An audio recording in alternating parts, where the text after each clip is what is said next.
నన్ను ప్రేమతో ఆహ్వానించినటువంటి దైవజనులు, కవనెంట్ చర్చ్ పాస్టర్ సౌభాగ్యరావు గారు, అరుణ గారు మరియు కవనెంట్ చర్చ్ సంఘస్థులు వారికి ప్రభు పేరట వందనాలు తెలియజేస్తున్నాను. దైవజనులకు వందనాలు. కూడి వచ్చిన మీ అందరికి కూడా యేసుక్రీస్తు వారి నామం పేరట వందనాలు తెలియజేస్తున్నాను. God bless you all. Hallelujah, amen చెప్పండి. తిరగడం స్టార్ట్ చేయదు. తిరణాళ్ళు కాదు ఇవి, అర్థమైందా? ఇవి తిరణాళ్ళు కాదు. ఒక కలెక్టర్ దగ్గరికి వెళితే మీరు ఎలా ఉంటారు? కలెక్టర్ దగ్గరికి వెళితే మీరు ఎలా ఉంటారు? ఉంటే ఇక్కడ ఉండండి, లేకపోతే నా కళ్ళకు కనపడద్దు, పక్క వెళ్ళిపోండి. ఉంటే కూర్చుని ఉండండి, లేకపోతే పక్క వెళ్ళిపోండి. ఒక్కరి వల్ల మిగతా డిస్టర్బ్ కాకూడదు. దేవుని సన్నిధి డిస్టర్బ్ కాకూడదు. ఎంతో ప్రార్థనాపూర్వకంగా ప్రభు ఇచ్చినటువంటి ఆలోచన చొప్పున, ఆత్మ చొప్పున ఇక్కడికి దేవుని చేత పంపబడ్డాము. మన టైము ప్రశస్తమైంది ఇది. హల్లెలూయా, దేవునికి మహిమ. పిల్లల్ని కూర్చోబెట్టండి. తిరణాల్లో తిరుగుతూ ఉంటారు, అటు ఇటు బోర్లు ఊదుకుంటా. అలా తిరగొద్దు. ఇక్కడ ఈ తిరణాలు కావు, దేవుని సన్నిధి. ఆమెన్, ఆమెన్, హల్లెలూయా. దేవునికి స్తోత్రం కలుగును గాక. దైవజనులకు కూడి వచ్చినటువంటి దైవజనులందరికీ వందనాలు తెలియజేస్తున్నాను. మనందరం ఏకీభవించి ప్రార్థించాము, దేవుని సన్నిధిని అనుభవించాము. పరిశుద్ధాత్మ దేవుని సన్నిధిని అనుభవించాను లిటరల్గా నేను. హల్లెలూయా. అనుభవించిన వాళ్ళు దేవునికి స్తోత్రం, అనుభవించలేని వాళ్ళు ప్రార్థన చేయండి. హల్లెలూయా. అపోస్తుల కార్యములు 10వ అధ్యాయము. అపోస్తుల కార్యములు 10వ అధ్యాయము. హల్లెలూయా. మొదటి వచనం. హల్లెలూయా. హల్లెలూయా. ఆత్మపూర్ణులుగా ఉండండి, ఇక్కడే ఉండండి. హల్లెలూయా, హల్లెలూయా. చదవండి ఎవరైనా ఒక మాట. ఇటలీ పటాలమనబడిన పటాలములో శతాధిపతి అయిన కొర్నేలైన ఒక భక్తి పరుడొకడు ఉండని. ఎవరున్నారు అక్కడ? శతాధిపతి అయిన కొర్నేలి అని ఒకడు భక్తిపరుడు కైసరయలో ఉండెను. అతడు తన అంటి వారందరితో కూడా దేవుని యందు భయభక్తులు కలిగి ఉండి ప్రజలకు బహుధర్మము చేయుచు ఎల్లప్పుడూ, ఎప్పుడు, ఎల్లప్పుడు. ఎల్లప్పుడు అంటే 24/7. ప్రార్థనకు ఒక టైమింగ్ ఉంటుంది. తెల్లవారుజామున 3 గంటలకు లేచి ప్రార్థన చేస్తే దేవుని యొక్క దూతలు తిరుగుతూ ఉంటారంట. ఎవరు ప్రార్థిస్తూ ఉన్నారు, ఎవరు దేవునికి మొరపెడుతూ ఉన్నారు, వారి యొక్క ప్రార్థన విజ్ఞాపనలను దేవుని సన్నిధికి తీసుకుని వెళ్ళడానికి దేవుని యొక్క దూతలు తిరుగుతూ ఉంటారంట. తెల్లవారుజామున 3 గంటలు, 6 గంటలు, 3 నుంచి 6 వరకు, మళ్ళీ ఉదయం 9 నుంచి 12 వరకు, మధ్యాహ్నం 3 నుంచి మళ్ళీ 6 వరకు. దైవజనుడు నన్ను అడిగాడు, మీ సీక్రెట్ ఏంటి, ఇంత అభివృద్ధి చెందారు అన్నాడు. నా సీక్రెట్ ఏమీ లేదు, ప్రార్థన చేసుకోవడమే. సీక్రెట్ ఏముంది? Open secret. ఆమెన్. ఏమీ లేదు. ఆయన మిమ్మల్ని చూస్తే అసూయగా ఉందన్నాడు. అంటే నా ఫ్రెండేలే, వేరే విధంగా కాదు. అసూయగా ఉందన్నా అంటాడు. అసూయ ఏముంది దీంట్లో? సంతోషించడమే. హల్లెలూయా. ఒక దైవజనుడు హెచ్చించబడితే, ఒక విశ్వాసి హెచ్చించబడితే, మన ప్రక్కింటి వాళ్ళు ఆశీర్వదించబడితే వాళ్ళని బట్టి మనం స్తుతి చెప్పాలి. హల్లెలూయా. స్తోత్రం చెప్పడమే, అంతేనే. హల్లెలూయా. ఎందుకంటే మనం ఆపదలో ఉన్నాం అనుకో, కనీసం గిన్నెడు చన్నీళ్ళని ఇస్తాడు వాడు. మన దగ్గర మంచినీళ్ళు లేవు, పంపులు రాలేదు, మన పక్కన వాడు ఆశీర్వదించబడ్డాడు, వాడికి మోటార్ ఉంది, అన్నీ ఉన్నాయి, వెళ్ళి ఒక బిందె నీళ్ళు అడిగితే ఇస్తాడు. దేవునికి స్తోత్రం. హల్లెలూయా. అసూయ పడకూడదు. ఏం చేయాలి? దేవుడు మనకిచ్చే ఆశీర్వాదాలు మనకి వాడికి ఇవ్వడు. గుర్తుపెట్టుకోండి. ఎప్పుడైనా మనకు రావాల్సిన ఆశీర్వాదాలు, మన పట్ల కలిగి ఉన్నటువంటి ప్రణాళికలు వేరే వాళ్ళకి అప్లై చేయడు దేవుడు. ఎవరి ఆశీర్వాదం వారిదే. హల్లెలూయా. ఎవరి రక్షణ వాళ్ళదే. భార్య చర్చికి వెళితే భర్తకు ఆశీర్వాదం రాదు, భర్త కూడా రావాలి. అయితే కాపాడుతాడు భర్తని దేవుడు. లేదా భర్త చర్చికి వెళితే భార్యకి ఆశీర్వాదం రాదు, కాపాడుతాడు. కానీ ఆశీర్వాదం రావాలంటే ఇద్దరూ కూడి ఏకముగా ఆయన సన్నిధిలో ఉంటే కుటుంబం అంతా ఆశీర్వాదంగా ఉంటుంది. హల్లెలూయా. ఆయన నామానికి మహిమ కలుగును గాక. ఇతను ఏం చేస్తున్నాడు? ఇంటి వారందరితో కూడా, మొట్టమొదటిగా రాయబడింది భక్తిపరుడు. ఏ భక్తి? ఈ రోమా సైనికులకు అధిపతి ఇతను. 100 మంది సైనికులకు అధిపతి. ఇతని దగ్గర డబ్బు ఉంది, అధికారం ఉంది, ఆస్తి ఉంది, మంచి మనసు కూడా ఉంది. దేవునికి స్తోత్రం. అన్ని రకాల క్వాలిఫికేషన్స్ ఉన్నాయి. కానీ ఆ రోమా సామ్రాజ్యంలో ఉన్నటువంటి అనేక సంబంధమైనటువంటి ఆ దేవతలను, దేవుళ్లను పూజించి అలసిపోయి చివరికి ఆకాశం వైపు చూశాడు. హల్లెలూయా. ఏం చేస్తున్నాడు ఇక్కడ? ఆకాశమందలి దేవునికి. ఏ దేవునికి చెప్పండి? ఆకాశమందలి దేవునికి. ఆకాశమందలు ఎవరున్నారు? ఆకాశంలో, పరలోకంలో దేవుడు ఉన్నాడు. ఆ దేవుని వైపు చూస్తే ఆయన తట్టు చూడగా వారికి వెలుగు కలిగెను. హల్లెలూయా. ఏం కలిగింది? దేవుడి వైపు చూస్తే ఏం కలుగుతుంది? వెలుగు కలుగుతుంది. మనుషుల వైపు, ఈ లోకం వైపు చూస్తే శపిస్తారు మనుషులు. నువ్వు బాగుంటే చూడలేరు, నిన్ను శపించడానికి ఇష్టపడతారు. కానీ నువ్వు బాగుపడితే చూడలేని వాళ్ళే 90% ఉంటారు. 10% నిన్ను చూసి ఆనందించే వాళ్ళు ఉంటారు. హల్లెలూయా. రాజు అయినటువంటి సౌలు దావీదు మీద విషపు చూపు నిలిపాడు. ఏం చూపు? విషపు చూపు. తన అవిధేయతను బట్టి, తనకున్నటువంటి దుర్మార్గమైనటువంటి మనస్సును బట్టి, అసూయను బట్టి, ద్వేషాన్ని బట్టి, గర్వాన్ని బట్టి రాజుగా తీసివేయబడ్డాడు. దేవుడు తీసేలా. దేవుడు ఎవరిని శిక్షించేవాడు కాదు, దేవుడు ఎవరిని శపించేవాడు కాదు. శపించేవాడు, శిక్షించేవాడైతే ఆయనకి రక్షకుడని పేరు పెట్టవలసిన అవసరము లేదు. యేసు ప్రభువారు ఈ లోకములో జన్మించినప్పుడు, ఇదిగో లూకా సువార్త 12వ అధ్యాయం 2వ అధ్యాయం 12వ వచనం, 2:12 ఏమంటే, దావీదు పట్టణమందు నేడు రక్షకుడు మీ కొరకు పుట్టినడిన ప్రభువైన క్రీస్తు రక్షకుడు. The declaration of the Angel. దేవుని యొక్క దూత వచ్చి డిక్లేర్ చేస్తూ ఉన్నాడు, ఈయన రక్షకుడు. హల్లెలూయా. ఎవడు పుట్టినప్పుడు రక్షకుడని రాయబడలేదు. ఈ లోకంలో ఎవరు జన్మించినా రక్షకుడని రాయబడలేదు. ఓన్లీ యేసు ప్రభు వారు పుట్టినప్పుడు మాత్రమే రక్షకుడు పుట్టాడని రాయబడింది. దేవునికి మహిమ కలుగును గాక. ఒక రక్షకుడిని పంపించాడు దేవుడు. రక్షించేవాడు ఎవడో లేడు, అందరూ భక్షించేవాళ్ళే. తండ్రి అయినటువంటి దేవుడు అనాది కాలములో ఆదామవ్వలు చేసిన అవిధేయత అనే పాపము నుండి విడిపించడానికి, రక్షించడానికి అనేక మందిని ఏర్పాటు చేశాడు. ప్రవక్తలు, న్యాయాధిపతులు, సేవకులు అనేక మంది వచ్చారు. కానీ రక్షకుడు రాలేదు. ఆ రక్షకుడు కాలము సంపూర్ణమైనప్పుడు దేవుడు తన కుమారుని పంపెను. హల్లెలూయా. ఎక్కడి నుంచి వచ్చాడు ఆయన? ఎక్కడి నుంచి వచ్చాడు? తండ్రి అయిన దేవుని యొద్ద నుండి పంపబడిన వాడు ఆయన. హల్లెలూయా. ఎందుకు రావాల్సి వచ్చింది? ఆదామవ్వలు చేసిన అవిధేయత అనే పాపం. మొట్టమొదటి పాపం ఎక్కడ జరిగింది? ఏదైనా తోటలో జరిగింది అనుకుంటారు చాలామంది. ఏదైనా తోటలో కాదు, పరలోకంలో జరిగింది. పరలోకంలో పాపం ఎలా జరుగుద్దండి? దేవుడున్న చోట పాపం జరుగుద్దా? ఏమండి? దేవుడున్న చోట పాపం జరుగుద్దా? పాపానికి చోటు ఉందా అంటే, గర్వం అనే పాపము, అహంకారం అనే పాపము. ఈ రోజుల్లో చాలామందిలో గర్వం ఉంటుంది, అహంకారం ఉంటుంది. నేనే గొప్ప విశ్వాసిని. ముఖ్యంగా మన గురించే చెప్పుకుందాం, బయట వాళ్ళ గురించి మనకు అనవసరం. మన గురించే, వేరే వాళ్ళని అనక్కర్లా, మనమే. ఏముంటుంది? అహంకారం ఉంటుంది, గర్వం ఉంటుంది. నేనే గొప్ప విశ్వాసిని, దేవుడు నన్నే ఆశీర్వదిస్తాడు, దేవుడు నన్నే లేవనెత్తుతాడనే గర్వం, అసూయ, ద్వేషము, ఇవన్నీ కూడా మనిషిని ఏం చేస్తాయంటే, ఏసేపు యందు అతని సహోదరులు అసూయ పడిరి. అసూయ పడిన వాళ్ళు ఎక్కడున్నారు? కాళ్ళ దగ్గర ఉన్నారు. అసూయ పడబడిన వాడు ఎక్కడున్నాడు? ప్రధానిగా ఉన్నాడు. దేవునికి స్తోత్రం. హల్లెలూయా. దేవుడు ఏం చేశాడు?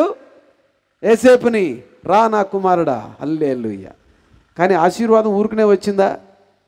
పిండాడు ఏసేపుని. బట్టలు పిండుతారుగా ఆడవాళ్ళు, తెలుసా? గట్టిగా పిండుతారు, ఇంకా రావట్లేదని. పిండాడు. ఎలా పిండాడు? సహోదరులు తీసుకెళ్ళి గోతులో వేశారు, చంపాలనుకున్నారు, బానిసగా అమ్మారు, బానిసగా బ్రతికాడు, ఖైదీగా బ్రతికాడు. కానీ దేవునికి నమ్మకంగా ఉన్నాడు. దేవునికి స్తోత్రం, హల్లెలూయా. దేవునికి నమ్మకంగా ఉండు. నమ్మకమైన వానికి దీవెనలు మెండుగా కలుగును, మెండుగా కలుగును. దేవుడు దర్శనమిస్తే యోసేపుకి ఏం చేశాడు? వెళ్ళి తండ్రికి చెప్పాడు, తండ్రి ఈ విధంగా దేవుడు నాకు దర్శనమిచ్చాడు అంటే, ఎరా నీ కాళ్ళకి మేము నమస్కారం చేయాలన్నాడు. తండ్రి కూడా అర్థం చేసుకోలేకపోయాడు. ఎవరు అర్థం చేసుకుంటారు నిన్ను? దేవుడు తప్ప. నన్ను ఎవరు అర్థం చేసుకుంటారు? దేవుడు తప్ప ఎవడు అర్థం చేసుకోలేడు. దేవునికి స్తోత్రం, హల్లెలూయా. దేవుడు ఏం చేశాడు? మానవుణ్ణి, సకల చరాచర సృష్టిని నోటి మాటతో కలగజేసి మానవుణ్ణి తన స్వరూపమందు తన పోలిక చొప్పున చేసుకున్నాడు. కనుకనే ఆయన మానవుల్ని మరణానికి అప్పగించలేదు. ఏం చేశాడు? ఇంకా డీప్గా చెప్పాలంటే, దేవుడు నరుని నాసికా రంధ్రములో జీవాయువును ఊదగా నరుడు జీవాత్మ అయిన, అనగా మరణము లేని ఆత్మ. There is no death in the life. శాశ్వతుడైనటువంటి దేవుడు జీవాన్ని ఇచ్చేవాడు కానీ మరణాన్ని ఇచ్చేవాడు కాదు. మరణమే లేకుండా తనతో పాటు కలిసి సదాకాలము జీవించడానికి మానవుణ్ణి తయారు చేస్తే, ఈ మానవుడు అవిధేయుడై దేవుణ్ణి విడిచిపెట్టి రాత్రిపూట చీకట్లో వచ్చేవాడితోటి చీకటి ఒప్పందం చేసుకున్నారు. రాత్రిపూట చీకట్లో ఎవడొస్తాడు? దొంగోడు వస్తాడు, వ్యభిచారులు వస్తారు, దోచుకునేవాడు వస్తాడు. వెళ్ళకండి చీకట్లో. వెళ్ళారా దోచుకుంటారు. దేవునికి స్తోత్రం. రోడ్డు మీద వెళ్తుంటే పట్టపగలే దోచుకుంటున్నారు. ఇప్పుడు చీకట్లో వెళ్తే ఇంకా దోచుకుంటారు. దేవుడు వచ్చి వెళ్ళిపోయిన తర్వాత మెల్లిగా ఒకడు వచ్చేవాడు. ఇది నిజమా, ఇది నిజమా, ఇది నిజమా, ఇది నిజమని పొడుస్తా. ఎన్ని సంవత్సరాలు వేధించి ఉంటాడు వాడు. ఆదాముని వేధించి ఉండవచ్చు. ఆదాము పడిపోలేదు. ఆదాము తర్వాత వచ్చిన అవ్వమ్మ గారిని పట్టుకుని, అవ్వమ్మ నిజమేనా నిజమేనా నిజమేనా నిజమేనా అంటుంటే, నిజమేనంటావా, జరుగుద్దంటావా? ఇప్పుడు కూడా దేవుణ్ణి నమ్మిన వాళ్ళు కూడా జరుగుద్దంటావా, జరిగిందంటావా, అద్భుతం చేస్తాడంటావా? చేస్తాడు అంతే, గుడ్డిగా నమ్మాలి అంతే. దేవునికి స్తోత్రం. దేవుడు చేస్తాడు. దేవునికి యెహోవాకు అసాధ్యమైనది ఏమైనా ఉన్నదా? ఆయనకి అసాధ్యమైనది ఏమైనా ఉంటే ఈరోజు నేను బ్రతికి ఉండేవాడిని కాదు. ఎప్పుడో 24 సంవత్సరాల క్రితమే చనిపోయి ఉండేవాడిని. డాక్టర్లు అందరూ అన్నారు 20 నిమిషాల్లో చనిపోతానని చెప్పి వదిలేశారు నన్ను. దొంగలు పొడిస్తే ప్రేగులు మొత్తం బయటకు వచ్చేసి 2 పూటలు పొడిచారు. డబ్బులు తీసుకుని వెళ్తాను డబ్బుల కోసం. పట్టపగల రైల్వే స్టేషన్లో పొడిస్తే పేగులు మొత్తం బయటకు వచ్చేసి 2 పేగులు కట్ అయిపోయి మొత్తం అంతా కూడా బయటకు వచ్చేసి కింద పడిపోయాను నేను. పట్టపగలు ఒక్కడు సహాయం చేయలేదు. ఆయనకు సాధ్యం కాబట్టి ఈ రోజున మీ ముందున్నా నేను. దేవునికి స్తోత్రం. సాక్ష్యం కూడా చెప్తాను మీకు. నేను వాక్యము సాక్ష్యము 2 చెప్తాను. ప్లస్ ప్రార్థన చేస్తాను లాస్ట్లో. ఎవరు వెళ్ళొద్దు. మీ అందరికి ఆశీర్వాదం కావాలంటే నేను ప్రార్థన చేస్తాను. ఒక్కొక్కరికి ప్రార్థన చేస్తాను. అర్థమవుతుంది? తెల్లారి 3 అయినా పర్వాలేదు. ప్రతి ఒక్కరికి ప్రార్థన చేస్తాను. నాకున్న దేవుడు నాకు ఇచ్చిన గిఫ్ట్ అది. దేవునికి స్తోత్రం. అమెరికాలో లాస్ట్ ఇయర్ అమెరికాలో 7 రాష్ట్రాలు 40 రోజులు ప్రయాణం. 7 రాష్ట్రాలు హంతకులు, డ్రగ్ అడిక్టర్స్, దొంగలు వీళ్ళందరికీ వెళ్ళి ప్రార్థన చేస్తే వాళ్ళందరినీ దేవుడు మార్చేశాడు. హల్లెలూయా. దేవునికి స్తోత్రం కలుగును గాక. వెంటనే నాది ఇండియా వచ్చాను. మళ్ళీ నా భార్యకి దర్శనం ఇచ్చాడు. మీరు ఇంకొక దేశం వెళ్తున్నారు అన్నాడు. 40 రోజులు ప్రయాణం చేసి అలసిపోయాను నేను. 3వ రోజున మళ్ళీ ఫిలిప్పీన్స్ పంపించాడు దేవుడు. ఫిలిప్పీన్స్లో సేవకుల కొరకు పంపించాడు. విశ్వాసుల కొరకు కాదు, సేవకులు. మీరు యూట్యూబ్లో విజే చౌదరి ఇవాంజలిస్ట్ అని ఉంటుంది నా యూట్యూబ్, లేదా మీ దైవజనుని అడగండి, ఆయనకి పంపించాను. మీకున్న మీ దగ్గర ఉన్నాయి కదండి, షేర్ చేయండి, చూడండి. చూస్తే మీకు అర్థమవుతుంది. అద్భుతాలు జరిగించాడు దేవుడు ఫిలిప్పీన్స్లో. దురాత్మలు పట్టిన వాళ్ళందరూ దేవుని ఆత్మతో నింపబడి ఈరోజు ఒక చర్చ్ అయితే డుమాలినో అని ఒక చర్చ్ ఉంటుంది.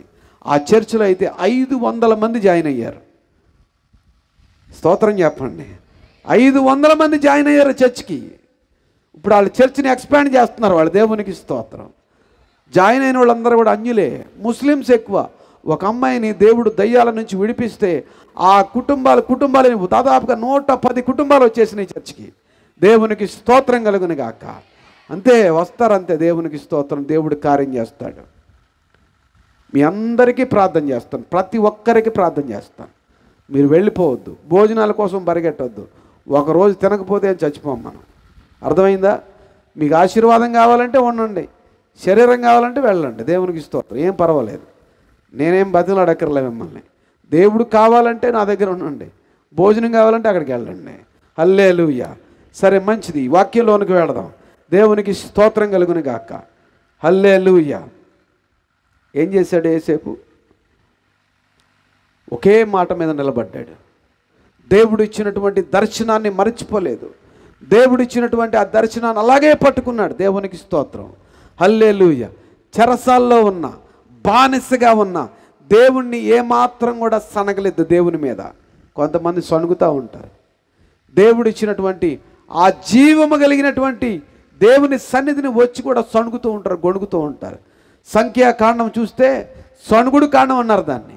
ఇశ్రాయేల్ ప్రజలు అనుభవిస్తూ, మేలులు అనుభవిస్తూ కూడా ఏం చేశాడు దేవుడు? మమ్మల్ని బానిసత్వం నుంచి విడిపించాడు. దేవుడు బానిసత్వం నుంచి విడిపించి, అయ్యో ఈ బానిసత్వం నుంచి విడిపించబడితే చాలు అని ప్రార్థన చేస్తే ఒక నాయకుడిని ఏర్పాటు చేశాడు. మోషేని ఏర్పాటు చేశాడు. ఆ మోషే పుట్టినప్పుడు రాజు యొక్క ఆజ్ఞ ఏమిటంటే 2 సంవత్సరాల లోపు ఉన్నటువంటి పిల్లలందరినీ చంపమని ఆజ్ఞ బయలుదేరింది. తల్లి ఏం చేసింది? ఆ కుమారుణ్ణి దాచింది. దాస్తే దాయలాగిపోయింది. 6 నెలల తర్వాత దాయలాగిపోయింది. చివరికి నీటిలో జమ్ముపెట్టులో పడేసింది. దేవుడు ఏం చేశాడు? ఏ రాజమహల్ నుంచి చంపమని ఆజ్ఞ బయలుదేరిందో అదే రాజమహల్ దగ్గరికి, అంటే రాజమహల్ ఇంట్లోకి తీసుకుని వెళ్ళి మోషేని పెంచాడు దేవుడు. హల్లెలూయా. నీకు విరోధముగా రూపింపబడిన ఏ ఆయుధము వర్ధిల్లదు. యెషయా గ్రంథము. హల్లెలూయా. యెషయా గ్రంథము 50 చదవండి, 17 వచనం. హల్లెలూయా. 53, 17, 54, 17 సంథింగ్. చూడండి. నీకు విరోధంగా రూపింపబడిన ఏ ఆయుధము వర్ధిల్లదు. దేవునికి స్తోత్రం కలుగును గాక. హల్లెలూయా. చెప్పండి, రెఫరెన్స్ చెప్పండి పాస్టర్ గారు. 54:17. నీకు విరోధముగా రూపింపబడిన ఏ ఆయుధము వర్ధిల్లదు. ఏం చేశాడు?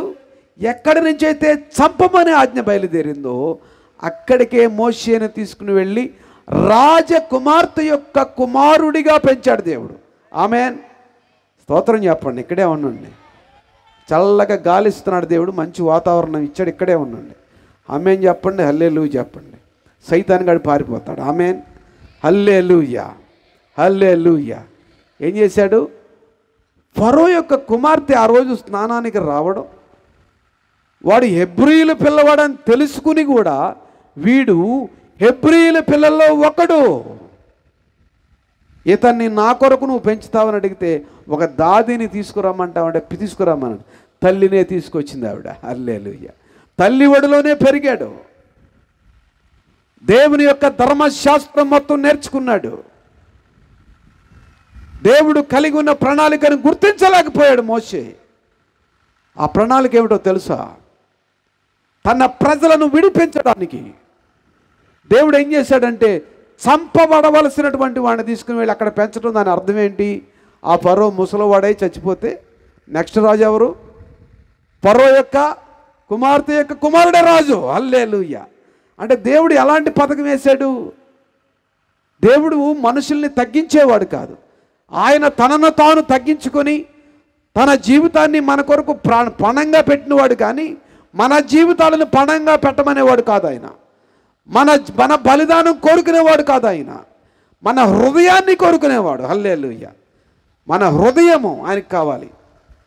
చాలామంది అంటారు నేను అది ఇస్తున్నా ఇది ఇస్తున్నా అంటారు. నీ అన్నీ నీ దగ్గరే పెట్టుకో, నిన్ను నువ్వే సమర్పించుకో దేవునికి. ఆమేన్. మనల్ని మనము సమర్పించుకుంటే ఏం చేశాడు మోషే?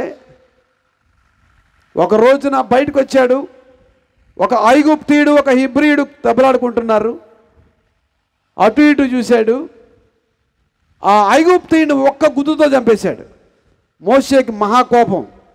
ఎంత కోపం అంటే అసలు తట్టుకోలేడు, అంత కోపం అన్నమాట. తన జాతివాడు బాధపడతాడని చెప్పి ఒక గుద్దుతో చంపేస్తే వాడిని చంపేసి పాతి పెట్టేశాడు. అటు ఇటు చూశాడు కానీ పైకి చూడలేదు. అర్థమైందా? అటు ఇటు ఎవడో లేడు, పైన దేవుడు ఉన్నాడు, దేవునికి స్తోత్రం.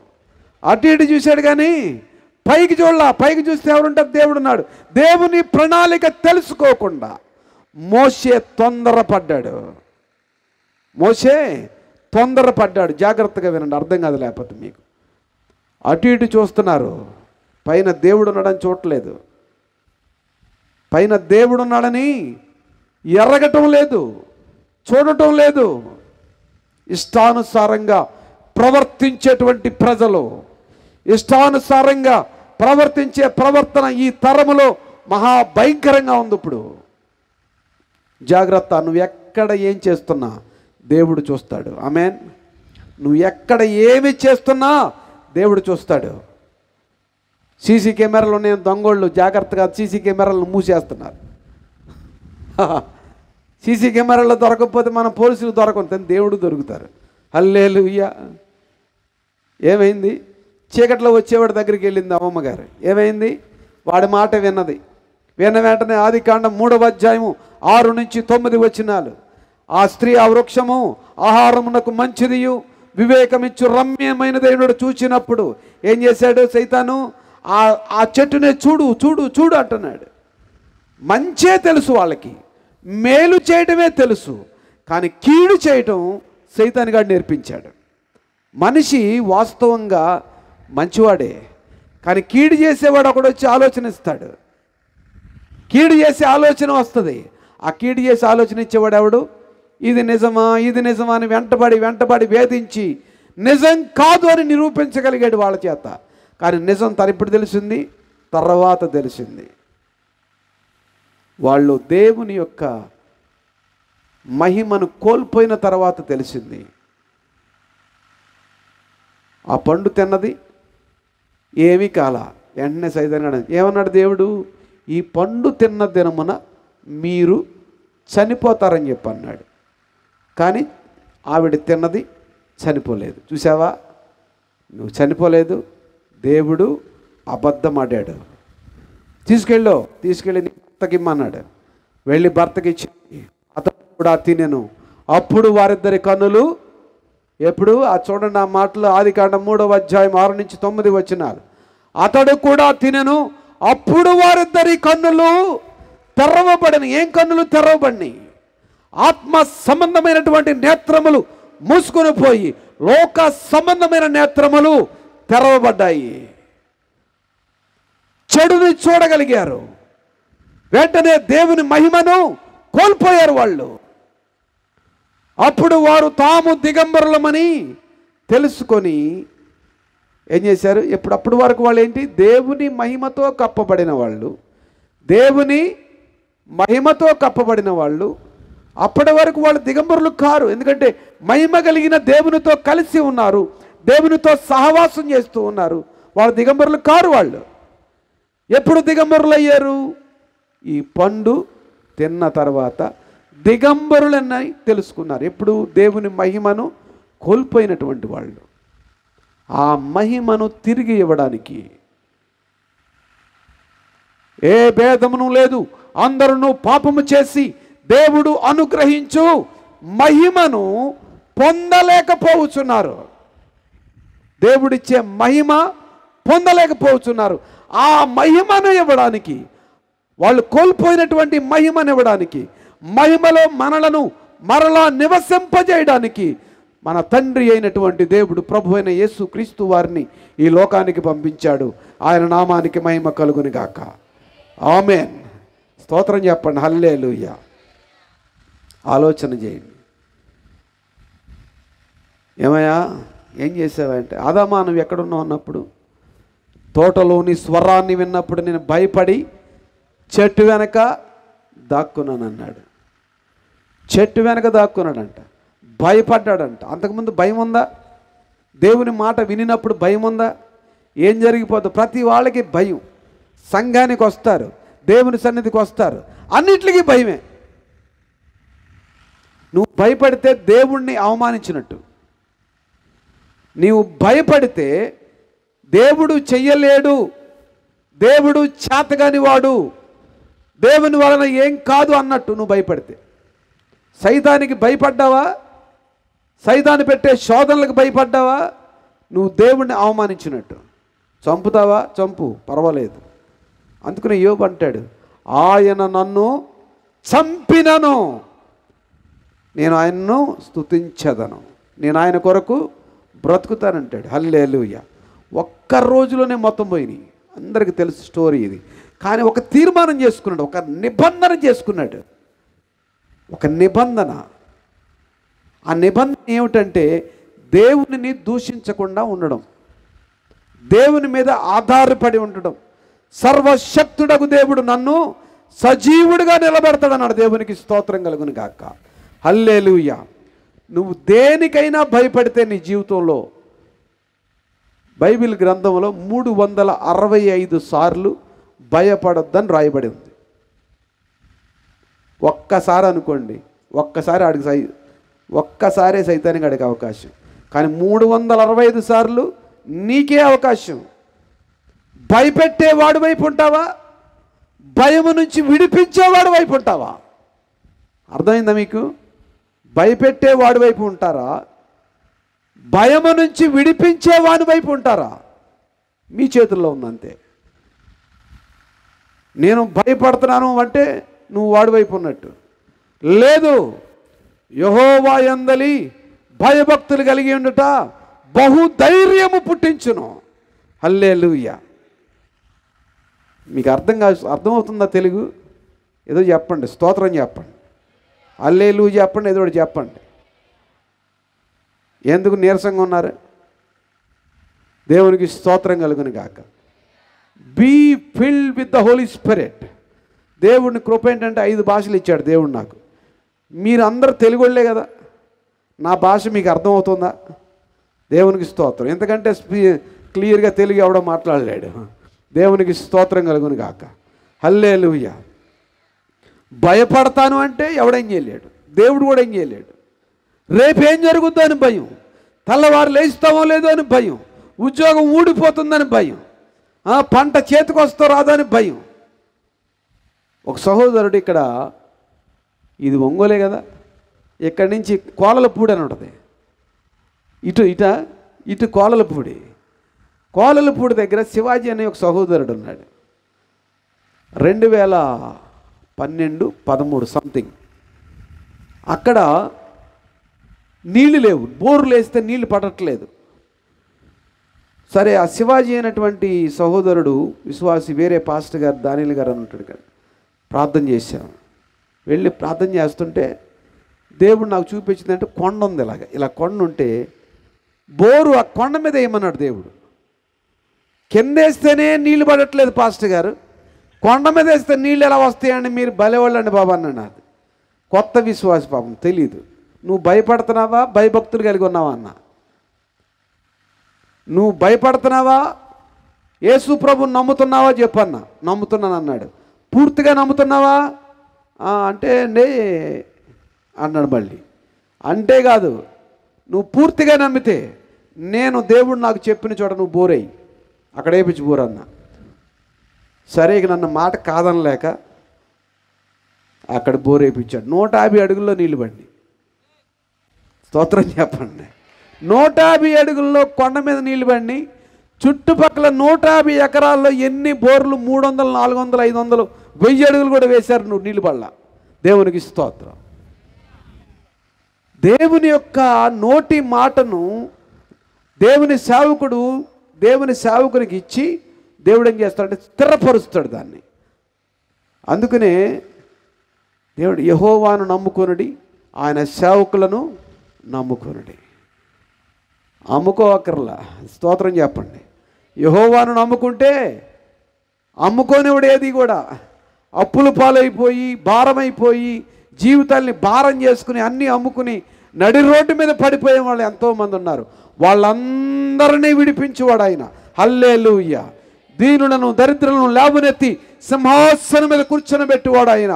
ఆమేన్ చెప్పండి. హల్లెలూయా.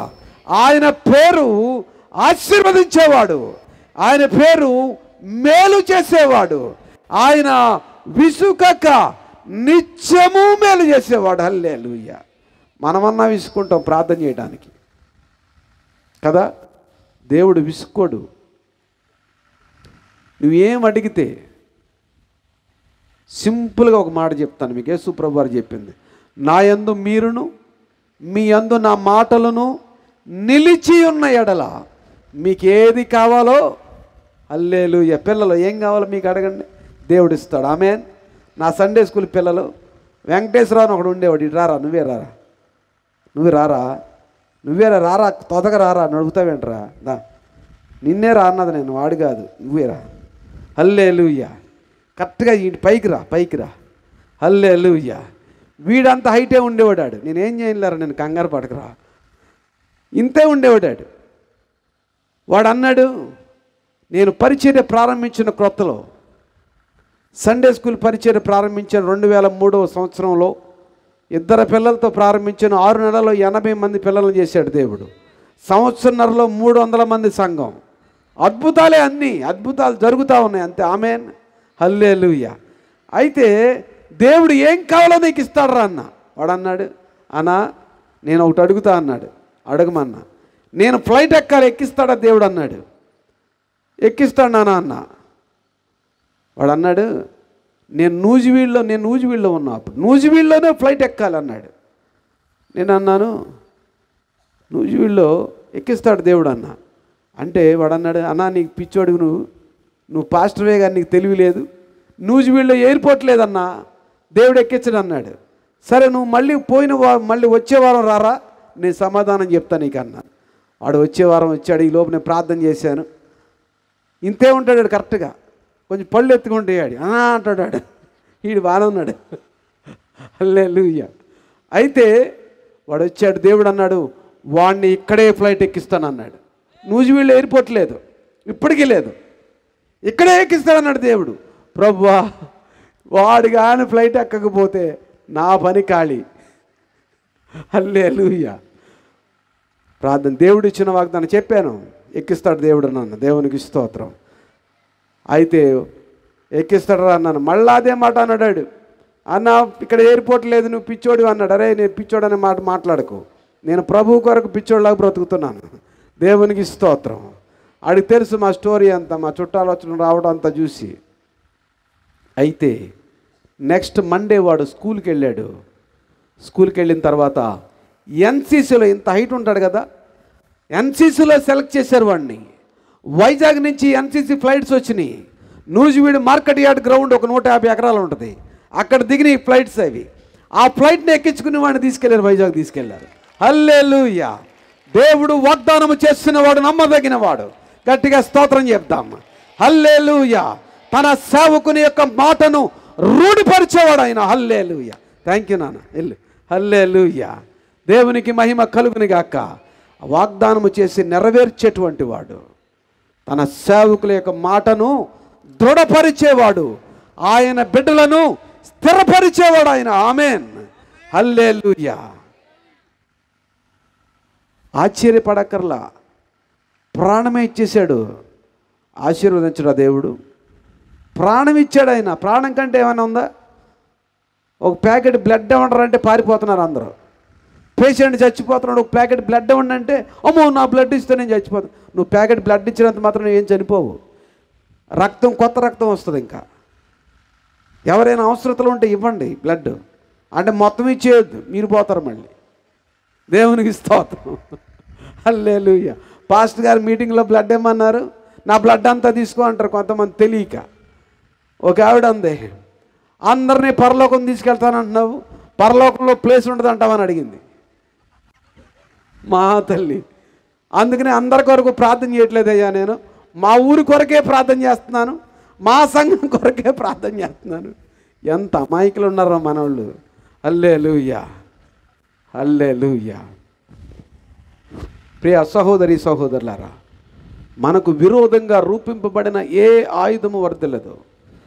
సాతాను ఏం చేశాడంటే ఆదామవల్ని దేవుడి నుంచి వేరు చేయాలనుకున్నాడు.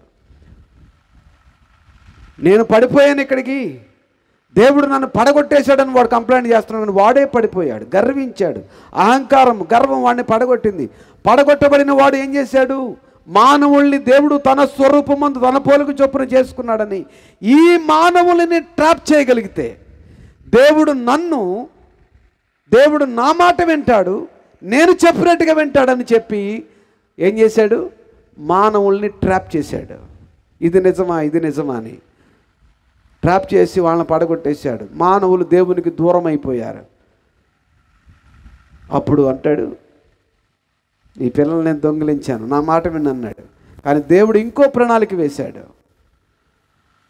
వాళ్ళు చేసినటువంటి పాపానికి, వాళ్ళు చేసినటువంటి అవిధేయత అనే పాపానికి, మొట్టమొదటి మానవులు చేసిన అవిధేయత అనే పాపానికి యేసు ప్రభువారిని విధేయుడిగా,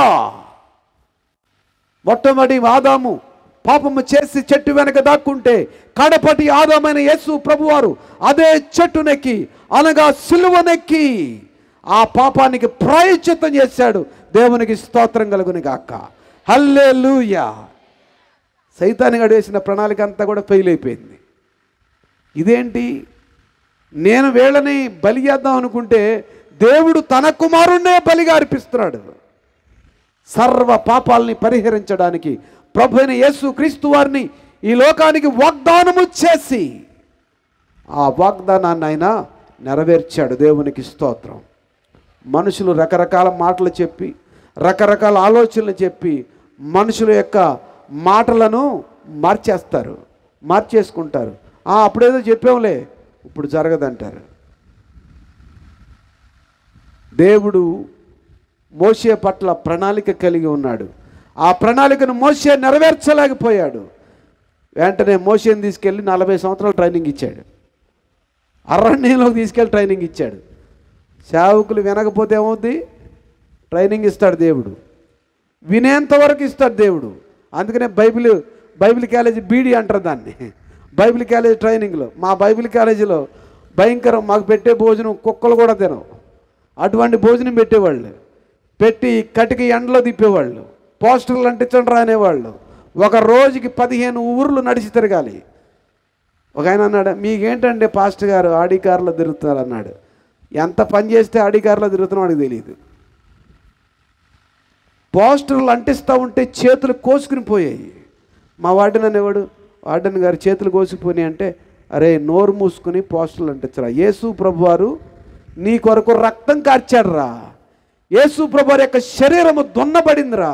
నీ చెయ్యి కోసుకుంటే ఏంట్రా ఫీల్ అయిపోతున్నావు, అంటించరా పోస్టర్లు అనేవాడు. దేవునికి స్తోత్రం. ఒక రోజుకి 15 ఊర్లు నడిచి తిరగలరా మీరు? తిప్పేవాడు. ఇంతలా ఉండేవాడు నేను.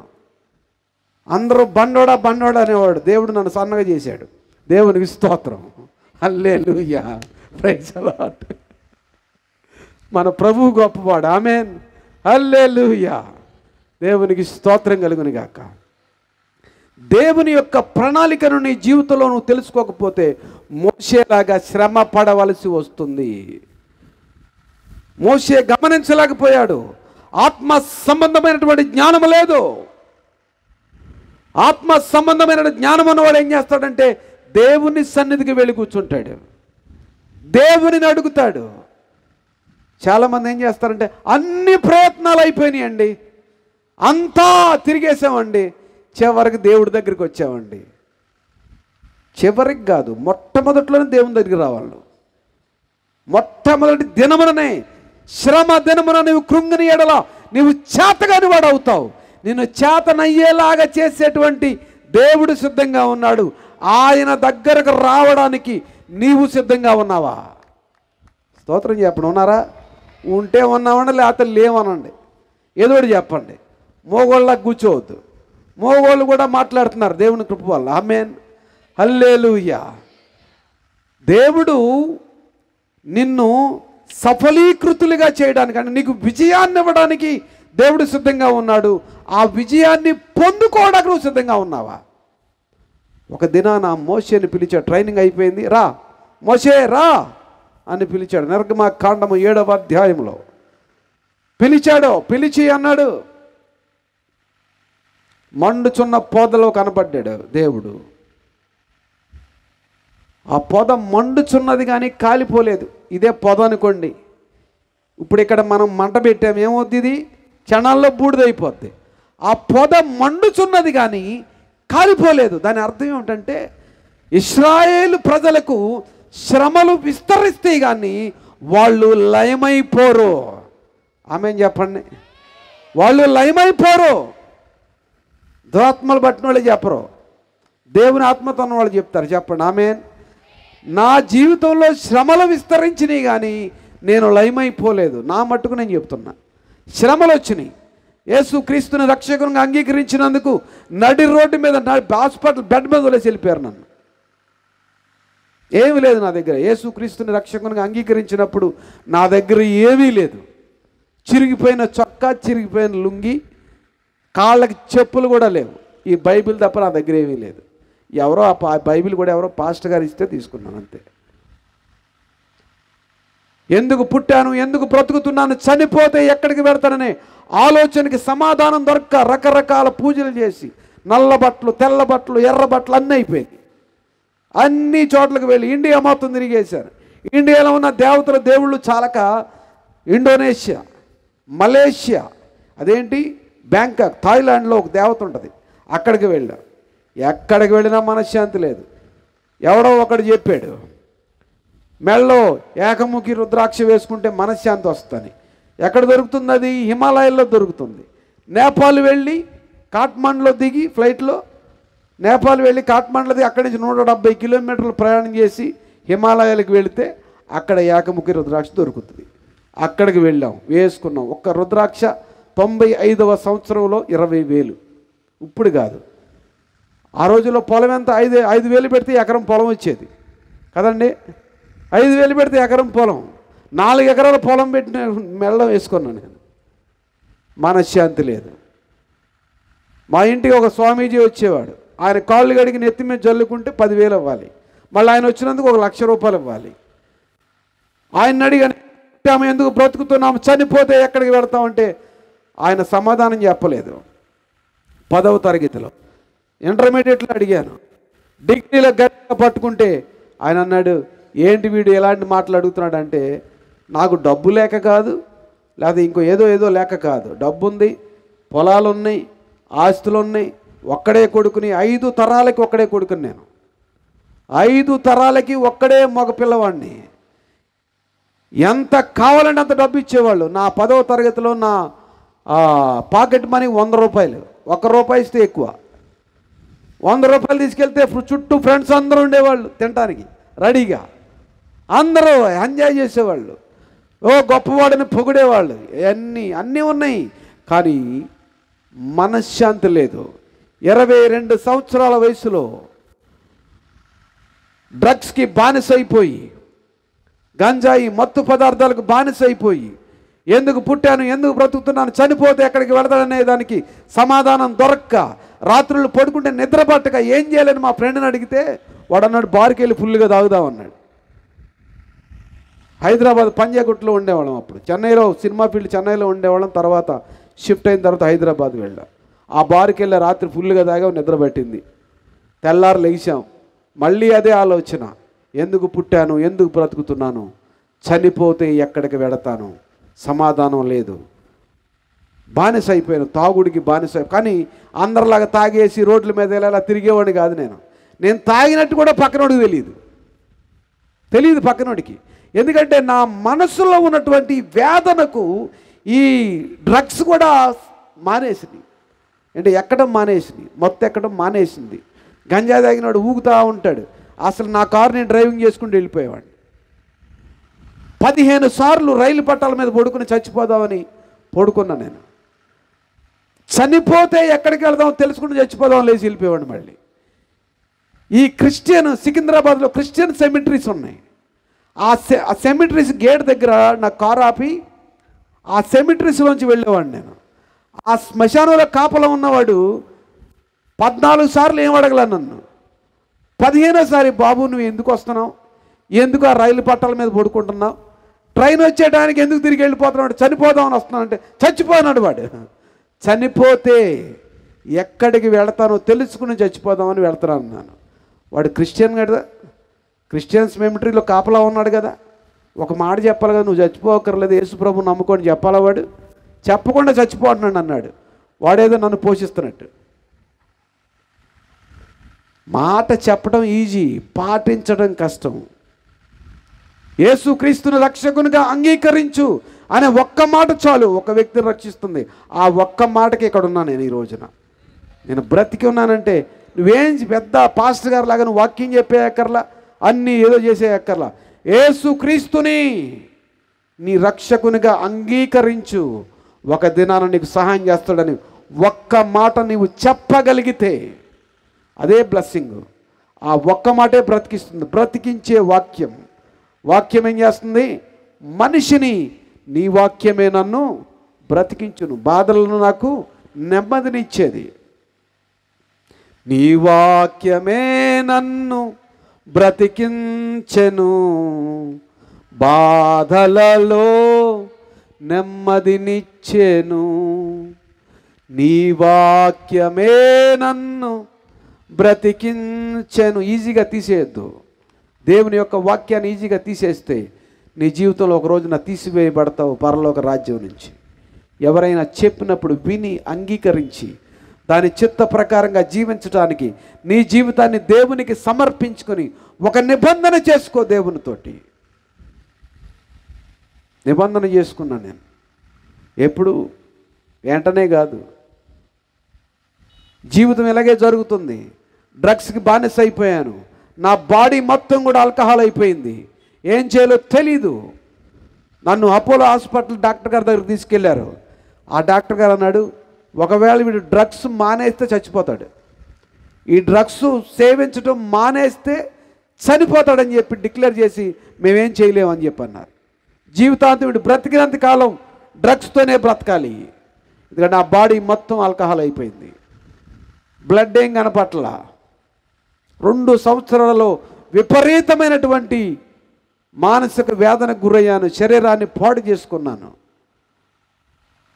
2000 సంవత్సరం డిసెంబర్ 14వ తారీఖున హైదరాబాద్ నుంచి చెన్నై వెళుతున్నప్పుడు ఒక డబ్బు పట్టుకుని వెళుతున్నప్పుడు కొంతమంది రౌడీలు నన్ను వెంబడించి, దొంగలు వెంబడించి ఆ డబ్బు కోసం విజయవాడ రైల్వే స్టేషన్లో నన్ను స్టాప్ చేశారు. ఇక్కడ ఆ డబ్బు లాక్కుంటుంటే వాడిని కొట్టాను. 12 మంది ఉన్నారు. వాళ్ళు పొడిస్తే పేగులు మొత్తం కూడా బయటకు వచ్చేసినాయి. 2 పోట్లు పొడిచాడు ఇంత పెద్ద కత్తితోటి. 2 పేగులు కట్ అయిపోయినాయి. 2 సార్లు పొడిచారు. నా పేగులు నేను చూసుకున్నాను, జారిపోయినాయి కిందకి. అలా పడిపోతూ ఒరే శ్రీనివాస్ చౌదరి, నా పేరు శ్రీనివాస్ చౌదరి, ఒరే శ్రీనివాస్ చౌదరి నీ పని అయిపోయింది, చనిపోతే ఎక్కడికి వెళ్తావో తెలుసుకోకుండానే చనిపోతున్నామని చెప్పి పడిపోయాను. నేను అందరినీ పిలిచాను, ఎవరో సమాధానం చెప్పలేదు. 95వ సంవత్సరంలో ఇలాంటి దైవజనుడు ఒక ఆయన, ఇంగ్లీష్ ఆయన, మెదక్ సిఎస్ఐ చర్చిలో మేము షూటింగ్లో ఉన్నప్పుడు, ఆయన ఆంగ్లికన్, ఏ బాయ్ కమాన్ అని పిలిచాడు. వెళ్ళాను. You be going to A man of God, pray for God in going to your death time అన్నాడు. నువ్వు మంచి దైవజనుడు అవుతావు, నువ్వు చనిపోయే సమయంలో యేసు ప్రభుని కాపాడమన్నాడు కానీ అడిగాడు. చెప్పాడు నాకు. చెప్తేనే అన్నాను, you nasty fellow, Jesus Christ is not my God, my servants God అన్నాను. యేసు ప్రభు మా దేవుడు కాదు, మా పాలేరుల దేవుడు. మా పాలేరులు పోతారు ఆ చర్చికి, ఆ దేవుడు నేను ఎందుకు నమ్ముకుంటానని చెప్పి తిట్టాను ఆయన్ని. ఆయన ఏమనలా నన్ను. God bless you my son అని చెప్పి అన్నాడు. దేవుడిని దీవించునుగాక అన్నాడు. నేను తిట్టిన తిట్లుగా అయితే మామూలుడు కూడా కొడతాడు. పాస్టర్ గారు కాబట్టి కొట్టలేదు నన్ను. ఆయన దైవజనుడు కాబట్టి నవ్వి God bless you my son అన్నాడు నన్ను. పోరా అనుకుంటూ వచ్చేసాను నేను. మళ్ళీ మేము షూటింగ్ ప్యాకప్ చేసుకునేటప్పుడు మళ్ళా వచ్చి son please keep on your mind this words what I said to you అన్నాడు. కుమారుడా, నిన్ను చెప్పినటువంటి మాటలు నీ మనసులో ఉంచుకో, దేవుణ్ణి అడుగు, నిన్ను కాపాడతాడంటే నేను పడిపోయిన సమయంలో ఈ 2000 సంవత్సరంలో నేను పడిపోయాను కదా, 5 సంవత్సరాల తర్వాత కనుక ఆ మాటల జ్ఞాపకం ఉన్నాయి నాకు. నువ్వు దేవుడు అంట కదా, ముసలివాడు చెప్పాడు, నువ్వు దేవుడు అయితే నన్ను కాపాడన్నా నేను. ఆయన దేవుడు కనుక 2 హస్తాలు వచ్చి నన్ను ఎత్తి పట్టుకుని, పెద్ద హస్తాలు. ఒక స్వరం మాట్లాడుతుంది, నువ్వు చనిపోవు లెగు అని మాట్లాడుతున్నారు. ఎవరు మాట్లాడుతున్నారో నాకు తెలియదు. నన్ను హాస్పిటల్కి తీసుకుని వెళ్ళారు. హాస్పిటల్లో డాక్టర్లు 20 నిమిషాల్లో చనిపోతాడని చెప్పి డిక్లేర్ చేసి తీసుకెళ్ళి నన్ను శవాల గది దగ్గర పడేశారు, అని మార్చురి వాడి దగ్గర పడేశారు. చనిపోతే లోన పడేస్తారు. ఆ సమయంలో మా పాలేరు కూతురు కరుణ అనే అమ్మాయి అక్కడ నర్స్ ట్రైనింగ్ చేస్తుంది. ఆ అమ్మాయి చూసి, ఈయన మా రైతుల అబ్బాయి అని, మీకు ఎంత డబ్బు కావాలని ఇస్తాడు, ఒక్కడే కొడుకు, దయతో ఆపరేషన్ చేయండి అంటే, బ్రతకడమ్మా అన్నారు. నా ప్రేగులు మొత్తం కూడా స్ట్రెచర్ మీద ఉన్నాయి, ఒంట్లో రక్తం పోయింది, 2 పేగులు కట్ అయిపోయినాయి. ఇండియన్ మెడికల్ హిస్టరీలో బ్రతుకుతాడని గ్యారంటీ లేనటువంటి వ్యక్తిని నేను. ఆ వైద్యులు నిరాకరించారు. కానీ వీళ్ళు 25 మంది క్రైస్తవ నర్సులు నన్ను తీసుకుని వెళ్ళి పక్కన ఒక రూమ్ ఉంటే ఆ రూమ్లో నా కొరకు ప్రార్థన చేశారు. 4:30 గంటలు వాళ్ళు ప్రార్థన చేశారు. ఈ 4:30 గంటలు కూడా నేను బ్రతికే ఉన్నాను. హల్లెలూయా, హల్లెలూయా. తర్వాత ఈ అమ్మాయి వెళ్ళి డాక్టర్లతో మాట్లాడింది, మా రైతుల అబ్బాయి బ్రతికే ఉన్నాడండి అంటే, ఇంకా బ్రతికే ఉన్నాడని ఆశ్చర్యపోయి ఆయన వచ్చి చూసి చెక్ చేసి తర్వాత నన్ను తీసుకుని వెళ్ళి ఆపరేషన్ చేశారు. వెంటనే ఆపరేషన్ చేసి ఉంటే నేను ఇక్కడ ఉండేవాడిని కాదు, యేసు ప్రభు నమ్ముకునేవాడిని కాదు. హల్లెలూయా. 4:30 గంటలు ఒంట్లో రక్తం అంతా పోయినప్పటికీ ఏం చేయాలి? రక్తం ఎక్కించాలి. కానీ నాకు బ్లడ్ కూడా ఎక్కించలేదు. కానీ నా కొరకు నా ప్రభు కార్చిన రక్తము, హల్లెలూయా, కలువరి శిలువలో ఆయన కార్చిన రక్తము నాలో ప్రవహించి నన్ను బ్రతికించింది. ఈ రోజు వరకు బ్లడ్ ఎక్కించుకోవాలి నేను. హల్లెలూయా, దేవునికి స్తోత్రం కలుగును గాక. ఇవ్వలేదు ఎవడో, బ్లడ్ ఇవ్వలేదు, అదే చెప్తున్నా. అందుకనే చచ్చిపోయేవాడికి బ్లడ్ ఇవ్వండి. దేవునికి స్తోత్రం. ఎందుకంటే డబ్బులు లేవు, నా డబ్బులని దొంగలు దోచుకుపోయారు. నా దగ్గర ఎవడో లేడు. ఆ పొద్దునమున ఆస్తి అక్కరకు రాదు. ఎవరు ఆస్తి లేదు, స్నేహితులు లేరు, మా వాళ్ళు లేరు, ఎవరు లేరు. కేవలము దేవుని ప్రేమ కలిగినటువంటి ఆ క్రైస్తవ నర్సులు ఉన్నారు. వాళ్ళ ప్రార్థన వల్ల నేను బ్రతికాను. దేవునికి మహిమ కలుగును గాక. దేవుని ప్రేమ ఎంత గొప్పదండి, ఎంత గొప్పది దేవుని ప్రేమ. దేవుడు ప్రేమించేవాడు, శిక్షించేవాడు కాదు.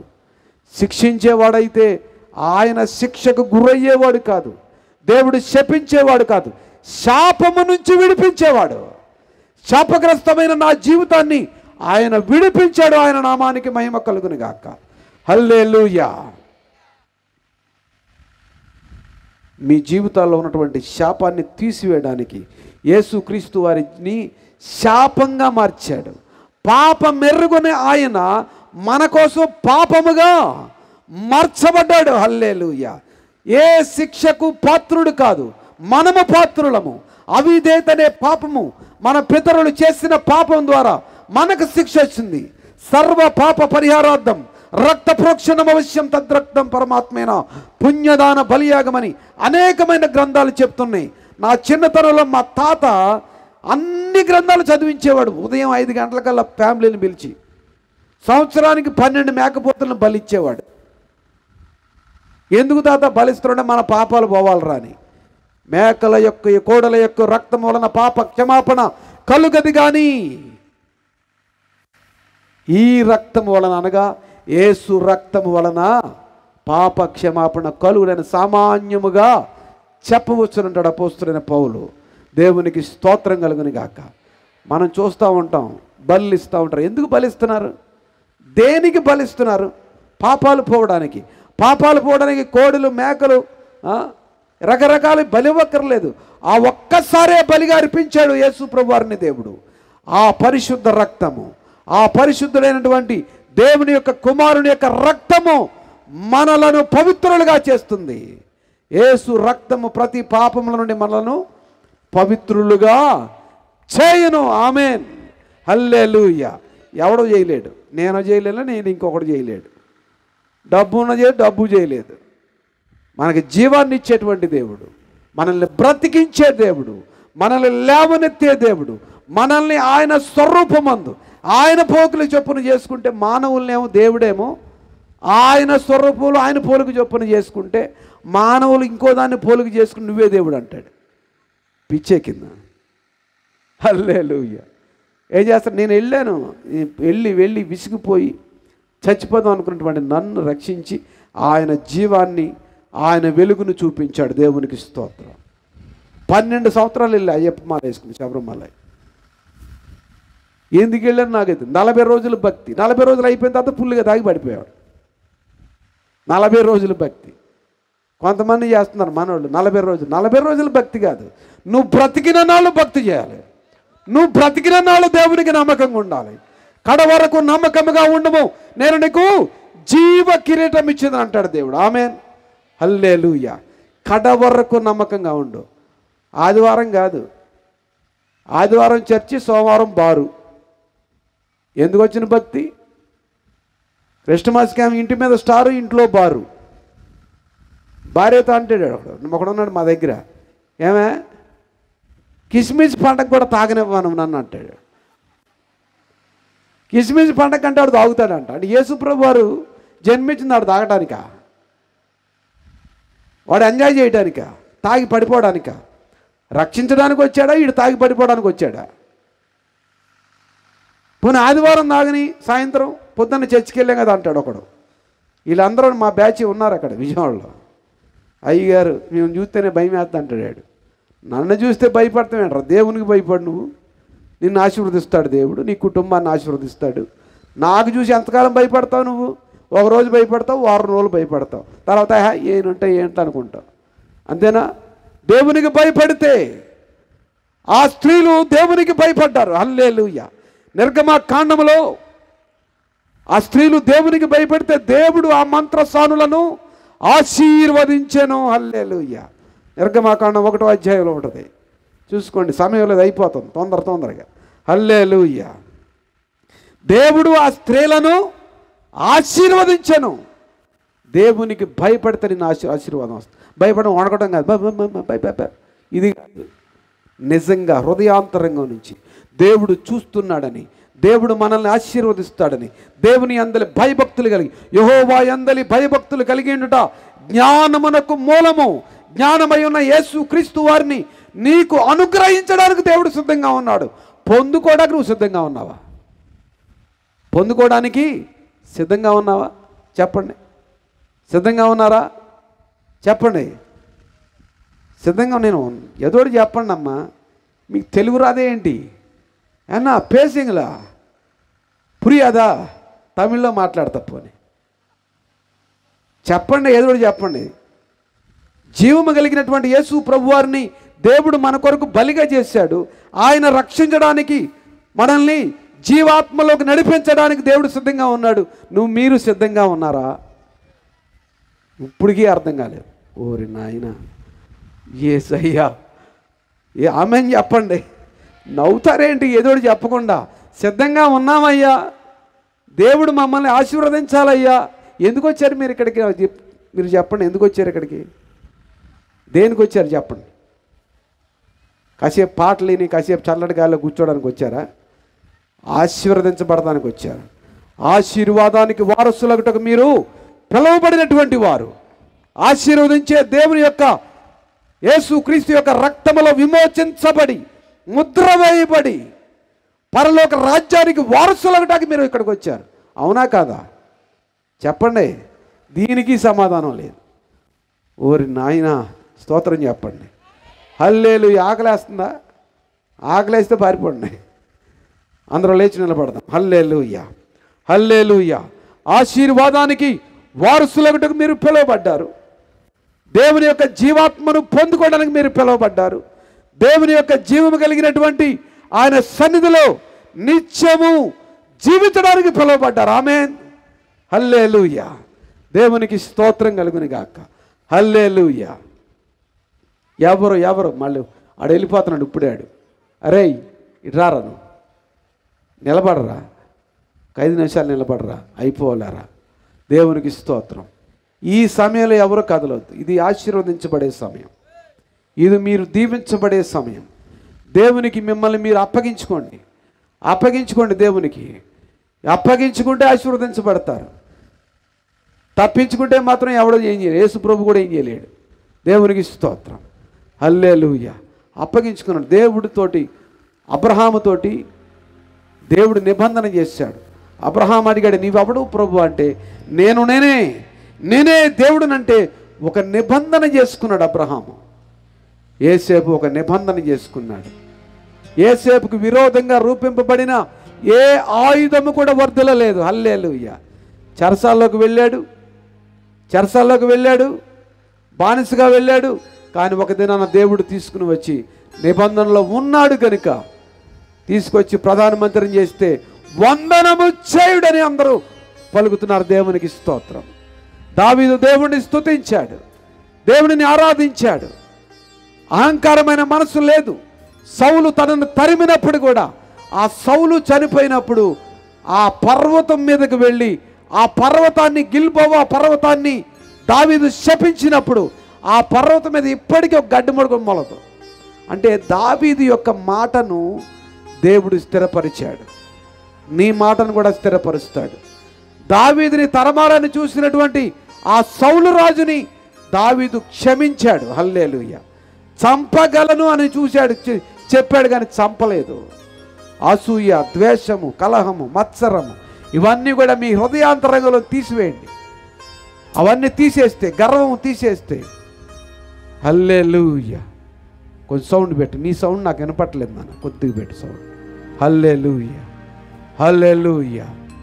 గర్వము, అహంకారం ఇవన్నీ తీసివేయాలని దేవా యేసేపు తన సహోదరులను చూసి శిక్షించలేదు. మీరు నన్ను శిక్షించాలనుకున్నారు, మీరు నన్ను అమ్మివేయాలనుకున్నారు, మీరు నన్ను చంపాలనుకున్నారు అని కక్ష పెట్టుకోలేదు. యేసేపు తన సహోదరులు క్షమించాడు. నన్ను పొడిచిన వాళ్ళని, దొరికారు వాళ్ళు దొంగలు, వాళ్ళని క్షమించమన్నాడు పాస్టర్ గారు. నేను క్షమించాను వెళ్ళి. వాళ్ళు ప్రభువు నమ్ముకున్నారు. Hallelujah. What is the meaning of real Christianity? నిజమైనటువంటి క్రైస్తవత్వానికి అర్థం ఏమిటంటే ప్రేమించడం, క్షమించడం. మనం ప్రేమ కలిగి ఉండాలి. మన తోటి వారిని, శత్రువులను క్షమించాలి. ఇది చేయలేని రోజున మనం క్రైస్తవులు అని చెప్పుకోవడం అనవసరం. హల్లెలూయా, హల్లెలూయా. సహాయం కొరకు అడగండి. యేసయ్యా, యేసయ్యా, యేసయ్యా క్షమించండి. యేసయ్యా నన్ను క్షమించండి. అవిధేయురాలిగా ఉన్నావేమో అడుగుండి. నా వైపు చూస్తే మీకు ఏం కలగదు. నా వైపు చూసినట్లా మీకు ఏ ప్రయోజనం ఉండదు. నన్ను పంపించినటువంటి దేవుని చూడండి. హల్లెలూయా. నన్ను పంపించిన యేసయ్య వైపు చూడండి. హల్లెలూయా. నీతో నేనుండుటయే. హల్లెలూయా, హల్లెలూయా.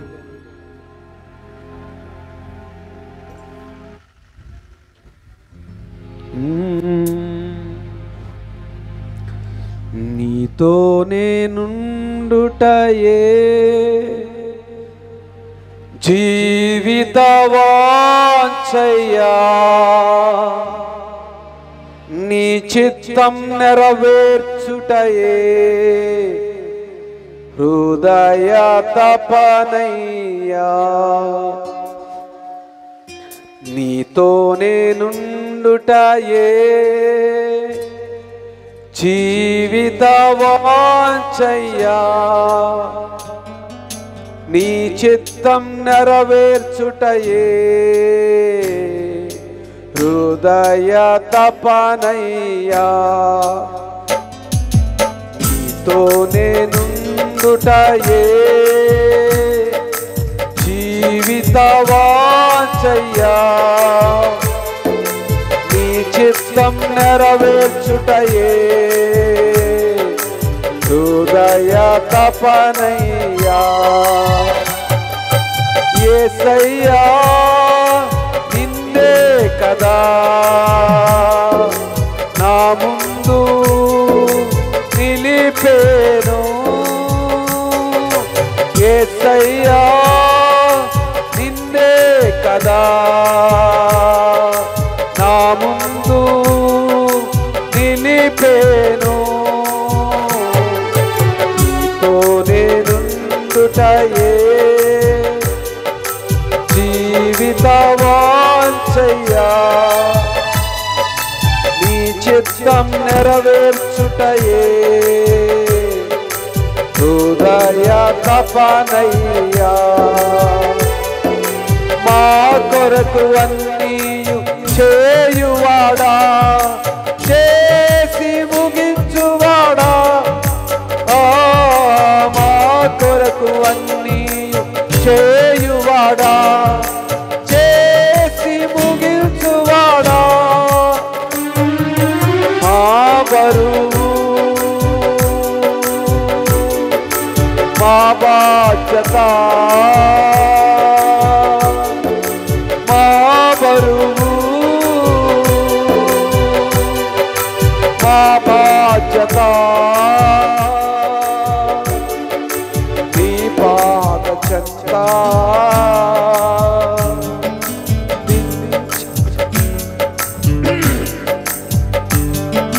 నీ పాద చెంత దించితిమి. హల్లెలూయా. మన బరువు మన బాధ్యతను ఆయన పాద చెంత దించండి, దించండి, దించేయండి. దేవునికి అప్పగించుకోండి. ఒక నిబంధన చేసుకోండి. అబ్రహాము దేవునికి తాను అప్పగించుకున్నాడు, తనకు అప్పగించుకున్నాడు. అప్పగించుకుంటే ఆశీర్వదించబడ్డాడు. ఈ రాత్రి అబ్రహాములాగా ఒక నిబంధన చేసుకోండి దేవునితోటి. హల్లెలూయా, హల్లెలూయా. ఒక నిబంధన, the covenant with God. You must covenant with God. దేవునితో ఒక నిబంధన చేసుకోండి. తండ్రి, నా యొక్క బరువు, నా బాధ్యత, నా బాధలు, నా కష్టాలు, నా కన్నీళ్లు అన్నిటినీ కూడా నీ సన్నిధికి అప్పగిస్తున్నాను. ప్రయాసపడి భారము మోసుకొని సమస్త జనులరా నా యొద్దకు రండి, నేను మీకు విశ్రాంతినిస్తానన్నటువంటి యేసయ్య సన్నిధిలో నీవు ఉన్నావు. హల్లెలూయా.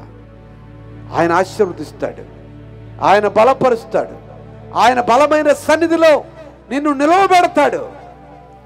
మోషేని మరణానికి అప్పగించినందుకు తల్లి ఆ నీటిలో పడవేసింది. ఆ నీటిలోంచి తీసి రాజమహల్లో తీసుకెళ్ళి పెంచాడు. ఒకవేళ నీ జీవితంలో అటువంటి స్థితి ఉన్నదేమో. యేసేపుని గోతిలో పడేయాలనుకున్నారు, చంపాలనుకున్నారు. కానీ దేవుడు యేసేపుని తీసుకుని వెళ్ళి అనేక దేశాలు ఆకలితో అలమటించకుండా అనేక దేశాలకు ఆశీర్వాదకరంగా దేవుడు యేసేపుని చేశాడు. దేవునికి మహిమ కలుగును గాక. హల్లెలూయా. ఈ రాత్రి నువ్వు సమర్పించుకో. యేసేపు దేవునితో చేసుకున్న నిబంధన, అబ్రహాము దేవునితో చేసుకున్న నిబంధన ఒకసారి జ్ఞాపకం చేసుకోండి. హల్లెలూయా. ఒక నిబంధన చేసుకోండి దేవునితోటి. హల్లెలూయా. నా బరువు నా బాధ్యత నీ పాద చెంత దించితిని. మీ హృదయాల్లో ఉన్న బరువు, మీ జీవితాల్లో ఉన్న బరువు దించండి దేవుని దగ్గర, అప్పచెప్పండి ఆయనకి. మీ రెండు చేతులు పైకెత్తి, తండ్రి నన్ను నేను అప్పగించుకుంటున్నాను.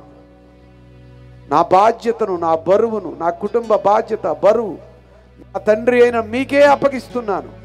మా ప్రభు అయిన యేసుక్రీస్తు వారి నామమును మహిమపరచడానికి నన్ను ఆశీర్వదించండి, నన్ను లేవనెత్తండి.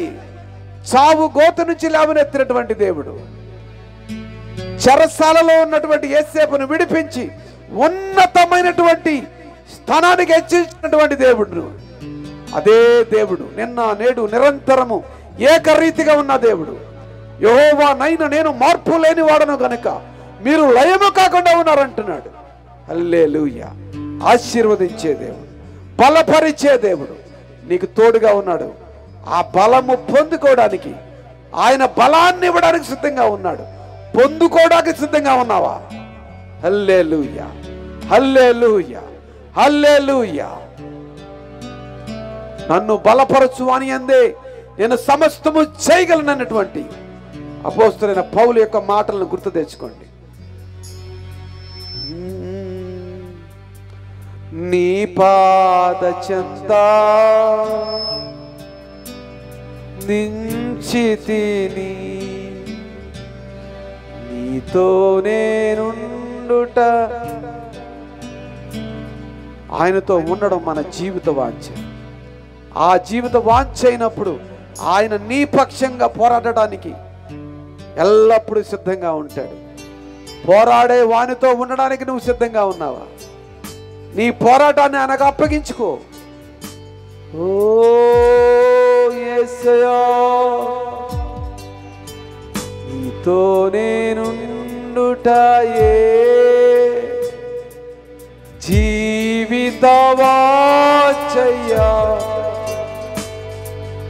నీ చిత్తం నెరవేర్చుటయే హృదయ తపనయ్యా. ఆయన చిత్తాన్ని నెరవేర్చడానికి నీ హృదయాన్ని పరిశుద్ధాత్మ దేవుడు ఈ రాత్రి సిద్ధపరిచినట్లయితే నీ చెయ్యెత్తి చూపించు. దేవుడు నన్ను ఈ రాత్రి సిద్ధపరిచాడు. అందరూ ఎత్తొద్దు, ఊరుకుని ఎత్తుతుంటారు చేతులు, అలా ఎత్తొద్దు. నిజంగా దేవుడు నన్ను ఈ రాత్రి సిద్ధపరిచాడు, దేవుడు నాతో మాట్లాడాడు అన్నవారు మాత్రమే మీ కుడి చేతినెత్తి దేవుని వైపు చూపించండి. మీ కొరకు మేము ప్రార్థన చేస్తాం. ఒక తీర్మానం, ఆశీర్వాదపు తీర్మానం ఇది. దేవుడు నిన్ను ఆశీర్వదించే రాత్రి అది పొందుకోవడానికి సిద్ధంగా ఉంటే నీ చేతినెత్తి చూపించు. హల్లెలూయా, హల్లెలూయా. దేవునితో నిబంధన చేసుకుంటున్న వాళ్ళు మీ చేతి చూపించండి. హల్లెలూయా, హల్లెలూయా. ఈ రాత్రి అబ్రహాములాగా నేను ఒక నిబంధన చేసుకుంటున్నాను. నా దేవుడు నన్ను ఆశీర్వదించి నన్ను బలపరిచే వాని యందే నేను సమస్తము చేయగలనని మాట్లాడినటువంటి దేవుని సన్నిధిలోనే ఉన్నావు. Hallelujah. Lord, I bless this people in the name of Jesus. Yesu Kristu వారి నామం పేరట ఈ బిడ్డలందరూ దీవించబడుదురు గాక, వారి కుటుంబాలు దీవించబడును గాక, ఉద్యోగములు ఆశీర్వదించబడును గాక, పొలములు ఆశీర్వదించబడును గాక, సంతానం ఆశీర్వదించబడును గాక.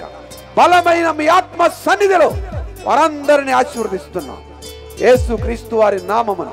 ఒక తీర్మానం చేసుకోండి. హల్లెలూయా. నన్ను ఆశీర్వదించండి. నీవు ఆశీర్వదిస్తేనే కానీ నేను వెళ్ళనని యాకోబు దేవునితో పోరాడాడు. నిన్ను వెళ్ళనివ్వను అన్నాడు. ఆయన ఆశీర్వదించేవాడే. ఆశీర్వాదాన్ని పొందుకోండి.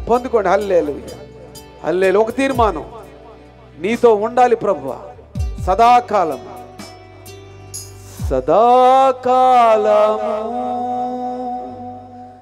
నీతో నేను జీవించెదను యేసయ్యా. సదాకాలము నీతో నేను జీవించెదను యేసయ్యా. యేసయ్యా, యేసయ్యా, యేసయ్యా, యేసయ్యా, యేసయ్యా, యేసయ్యా, యేసయ్యా, యేసయ్యా. ఒక తీర్మానం, సదాకాలం దేవునితో జీవించడానికి, ఆయనతో ఉండాలనుకునేవారు మీ రెండు చేతులు పైకెత్తి, యేసయ్యా సదాకాలం నేను నీతో ఉంటాను నాయన. అయ్యా, నా ఇరుకులు, నా బాధలు, నా ఇబ్బందులు అన్నీ ఎరిగినటువంటి దేవుడు మీరు. హల్లెలూయా. సహాయం చేయండి, నన్ను బలపరచండి. నన్ను బలపరిచే మీ అందే మేము సమస్తము చేయగలమని ఒక తీర్మానం. హల్లెలూయా, హల్లెలూయా, హల్లెలూయా. ఓ యేసయ్యా. తండ్రి, మీ వైపు చేతులెత్తిన మీ బిడ్డలందరినీ మీరు ఆశీర్వదించండి, మీరే బలపరచండి. ఈ బిడ్డలందరూ వారి కుటుంబాలతో సహా ఒక తీర్మానం చేసుకున్నారు. ఆ తీర్మానాన్ని మీరు ఆమోదిస్తున్నందుకై మీకు స్తోత్రం, బలపరుస్తున్నందుకై స్తోత్రం. వీరిని స్థిరపరచండి మీ సన్నిధిలో. మీ పరలోక నిత్య నివాసపు, నిత్య రాజ్యపు వారసులుగా వీరు చేయబడుదురుగాక, అంగీకరించబడుదురుగాక, ఆశీర్వదించబడుదురుగాక, బలపరచుదురుగాక. మీ ఆత్మతో అభిషేకించుదురుగాక. యేసు క్రీస్తు వారి నామమున ప్రత్యేకముగా ఈ సభలను ఏర్పాటు చేసిన మీ కుమారుణ్ణి, వారి కుటుంబాన్ని, పరిచర్యను మీరు ఆశీర్వదించండి, బలపరచండి. సహకరించిన, విత్తనాలు విత్తిన ప్రతి వారు ఆశీర్వదించబడుదురుగాక. తమ కానుకలను మీ సన్నిధికి తీసుకువచ్చిన ప్రతి వారు ఆశీర్వదించబడుదురుగాక. సహకరించిన వారు ఆశీర్వదించబడుదురుగాక, బలపరచబడుదురుగాక. వచ్చిన మీ సేవకులందరినీ ఆశీర్వదించండి, పరిచర్యలను ఆశీర్వదించండి. బలమైన మీ ఆత్మతో నింపండి. సంపూర్ణమైన మీ ఆశీర్వాదాలు మా అందరి మీదకి వచ్చునుగాక. నాకంటే ముందుగా వాక్యం చెప్పిన మీ దాసులు ఇరువురిని మీరు ఆశీర్వదించండి, మీరే బలపరచండి. యేసు క్రీస్తు వారి నామమున అడిగిన మనవులన్నీ పొంది ఉన్నాము తండ్రి. Amen, amen, hallelujah. Praise the Lord. అందరూ దయచేసి కూర్చోండి. Praise the Lord. దేవుని పరిశుద్ధ నామానికి మహిమ కలుగునుగాక. దేవునికి స్తోత్రం. మొదటిగా ఈ 3 దినాలు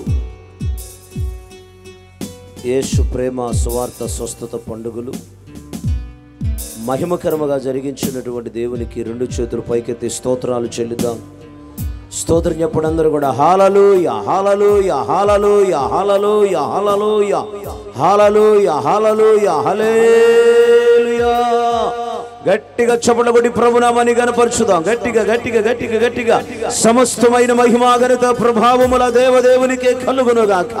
మహిమ ఆయనకే కలుగునుగాక, ఘనత ఆయనకే కలుగునుగాక, ప్రభావములు ఆయనకే కలుగునుగాక. ఈ 3 దినాలు అద్భుతముగా జరిగించిన దేవదేవునికే స్తుతి, మహిమ, ఘనత, ప్రభావములు కలుగునుగాక.